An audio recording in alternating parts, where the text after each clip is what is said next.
Abomina.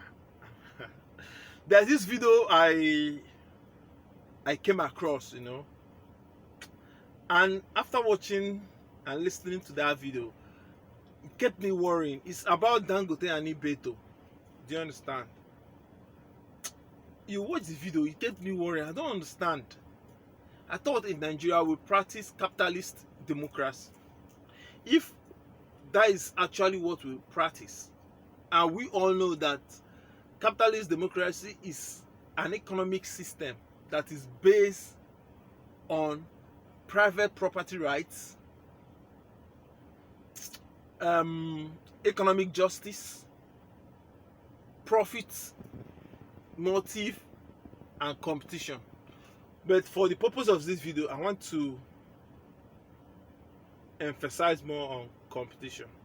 When you kill competition in any country or in any sector or industry or trade, people that suffer directly are the citizens. Because what would happen? One person will monopolize the market and will do as he or she pleases, thereby creating more hardship to the downtrodden, which is the citizens, the poor masses. And this goes a long way to prove why the Southeasterners are still fighting for freedom up till now. You can't give a particular people one right and give another people another right or policy. You give these people another policy, give these people another policy, and you don't want everybody to benefit. As enyendeba enyendeba enyendeba enyendeba enyendeba enyendeba enyendeba enyendeba enyendeba enyendeba enyendeba ihe adị mma. When you give these people, everywhere they will be happy. But when you give these people and you do not give these people, you are bringing commotion. And anybody that is doing that and preaching one Nigeria is a liar. Because if you love this country, what you do is only things that will bring unity of this nation. Only things that will bring peace in this nation. Only things that will bring success and promotion of this nation. Only things that will take us out from the third world country to developed countries. Things that will kill corruption. Things that will benefit the poor masses. I went through this video and I don't understand. I can't comprehend it. This country is big for everybody. Do you understand? Allow the competition and you get the best. For example, when MTN monopolized Nigerian market, I can remember they count a seconds. When you make 1 second, they count it as 1 minute. They charge you the same amount they charge you in 60 minutes in 1 second. But what happened? When the market was made open and another telecoms company came in, what happened? The call became cheap. Now nobody is complaining about call because WhatsApp call has come in. Now they are making it cheaper every day. The only thing we are suffering now is data. That one is the topic of another day. But please, federal government, allow anybody that is capable of producing cement, allow them venture into it. Let the cost of cement come down. Why is it that our government, they don't like the poor masses happy? They always do things that will hurt us. Please let me stop here. Just listen to to the audio and the video. Just listen to it. Then you speak to your inner conscience. And dangote, please, you don't make all the money in this world. You don't make all the money in this world. Please allow competition, allow others to come. Let there be many billionaires like you in your industry.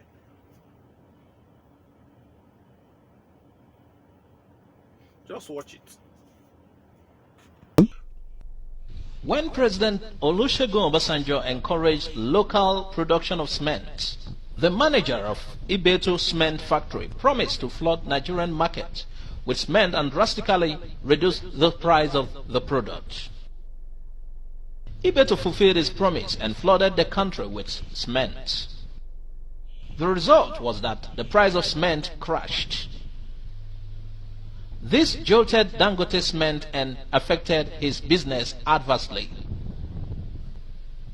Aliko Dangote wrote a petition to former President Olusegun Obasanjo kicking against the authority the federal government granted Ibeto to import 800,000 metric tons of cement.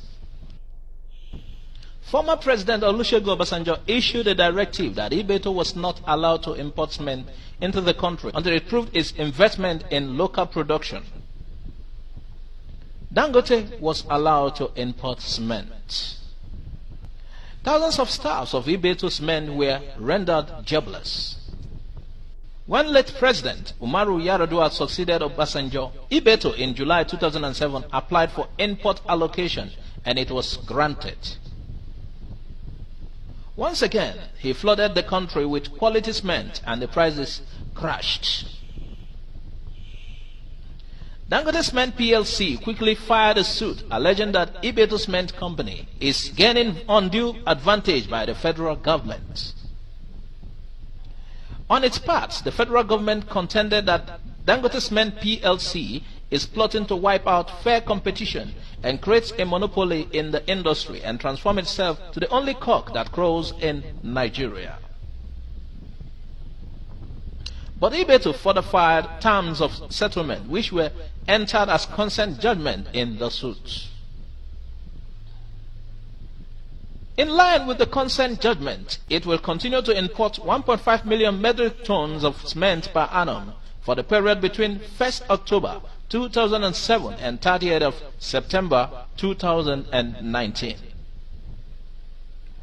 This was in line with the federal government guarantee conveyed in a letter by the Ministry of Trade and Industry dated 5th June 2002. By the judgment, the federal government was to pay Ibeto Cement Company the sum of $40 million and 1.9 billion naira. The amount is the verified claims by the Interministerial Committee of the federal government for losses suffered by Ibeto from the unjustified closure of its bagging plant between December 2005 and when it resumed operation in October 2007. But Dangote Cement PLC consented that its rights and interests were affected by the consent judgment. Dangote argued that the continuance of Ibeto Cement makes Dangote Cement expensive. However, the federal government and 6 of its agencies, which are the other defendants in the counter affidavit deposed to by one Emmanuel Joel, an assistant litigation officer in the law firm of Kenna Partners, argued that Dangote Cement PLC filed the suit with only one intention: to wipe out competition in cement business and become a monopoly. The federal government also contended that Dangote Cement has no locus in filing the suit as the matter didn't concern them. It averred that the suit instituted by Ibeto Cement against the federal government was not fraudulent. Furthermore, it argued that Dangote Cement was not a nominee or agent of government agencies, which are defendants in the suit, and is not acting on their behalf. It argued that Dangote Cement PLC is not an agency of federal government with the statutory mandate of administering, managing or enforcing tax compliance, therefore lacking the local standing to commence or maintain the legal action and seek the reliefs in the case. Ibeto took cement to another level. It signed a contract agreement of $368 million with a China company, Zhejiang Sinoma Engineering Design and Research Institute Company Limited, to produce 6,000 metric tons of cement in Enugu State, southeast Nigeria. The contract covered crushing limestone mining, cement raw materials to packaging, shipped to the whole process, and a 45 megawatts captive power plant, covering engineering design, equipment, steel, material supply, civil works, installation, commissioning, and personnel training. Already, Ibeto Company operates a similar facility in Port Harcourt, Rivers State, which produces 6,000 tons of cement. Dangote was afraid that his dominance and monopoly of cement production will be destroyed by Ibeto. Ibeto is a billionaire and one of the wealthiest men in Africa. As of 2013, he was estimated to be worth about $3.7 billion by Ventures Africa. His Petrochemical Industries Limited, which manufactures oil lubricants and other various petroleum products, both for local and international trade, has the largest liquid storage facility for petroleum products in Nigeria, with a large capacity to store over 60,000 metric tons, and is located at Apapa Wharf and the Ibru Jetty complex in Lagos, Nigeria. President Buhari came into power.